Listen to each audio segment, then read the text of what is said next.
Hvernig leggst þetta í þig? Bara rosalega vel. Það verður bara mjög skemmtilegt. Ég veist að taka þetta í kvöld. Hafa verið stífar æfingar alla vikuna? Já, það er kannski ekki mjög stífar. Það er búið að vera á hverjum degi smá.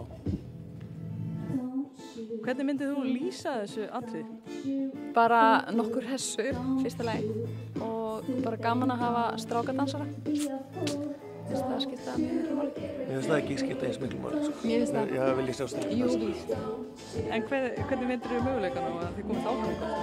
Með þennan kjól. Það eru nokkuð góði möguleikar með þennan kjól, myndi ég halda. Jú. Maður er náttúrulega búin að sjá alveg að það eru góð komment og svona og maður svona vonar náttúrulega það besta. En það er ekki alltaf þannig. Hvað er nú kjóllina ekkert leyndó? Getur þú sagt mér eitthvað hann? Nei, ég vil hugsa sem minnst hann. En ég held að verður bara rosalega skemmtilegt. Það er fyrst og fremst bara skemmtilegt. Glamúr.